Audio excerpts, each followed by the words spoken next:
श्रीराम समर्थ. 18 मार्चचे प्रवचन. प्रपंचात भगवंताचे अनुसंधान ठेवा.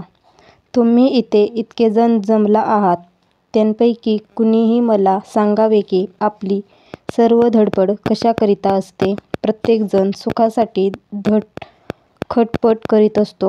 प्रपंचात सुख मिळावे असे सर्वांना वाटत असते आणि त्याकरिता जो प्रयत्न करीत असतो, परंतु आजपर्यंत प्रपंचात कोणाला सुख मिळाले आहे?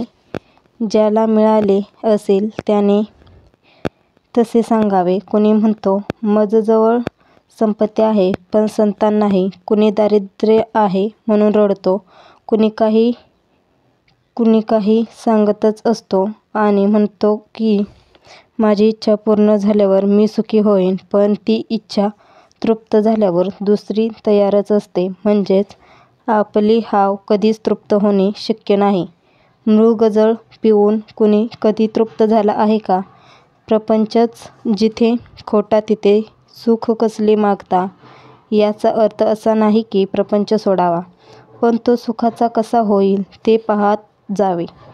मी तुम्हाला खात्रीने सांगतो की प्रपंच जर सुखाचा करायचा असेल तर त्याला एकच उपाय आहे. तो अगदी सोपा आहे. तो म्हणजे प्रपंच माझा नाही, तो रामाचा आहे असे म्हणा, म्हणजे झाले. हे दिसण्यात सोपे आहे पण आचरणात आणायला अत्यंत कठीण आहे. ते परमात्म्याची कृपा झाल्याशिवाय साधायचे नाही. याकरिता रामाला अनन्यभावाने शरण जावे म्हणजे त्याची कृपा होईल.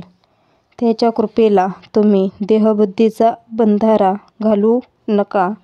सर्व विसरून भगवंताला आळवावे.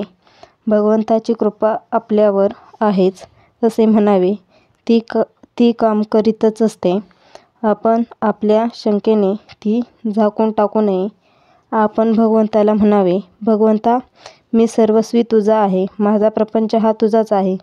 तुझी भक्ती कशी करावी हे मला माहीत नाही. तू मला मार्ग दाखव. तू जे करशील त्यात मी सामील होईन अशी अगदी मनापासून प्रार्थना करावी. मग तो ठेवील त्या परिस्थितीमध्ये आपण अगदी आनंदात राहावे. तुम्ही इतके कष्ट घेऊन मला भेटायला येता पण रिकामे परत जाता हे पाहून मला वाईट वाटते. माझ्याजवळ जे आहे ते तुम्हाला व्यावहारिक जगात कुठेही मिळायचे नाही. ते म्हणजे भगवंताच्या नामाचे प्रेम होय. जे संतांनी सांगितले आहे तेच मी सांगतो. ते सत्य आहे असे मनापासून समजा. खरोखर राम तुम्हाला सुखी करील. तुम्हाला माझा आशीर्वाद आहे की तुम्हाला नामाचे म्हणजे भगवंताचे प्रेम खात्रीने लाभेल. आजचा बोध.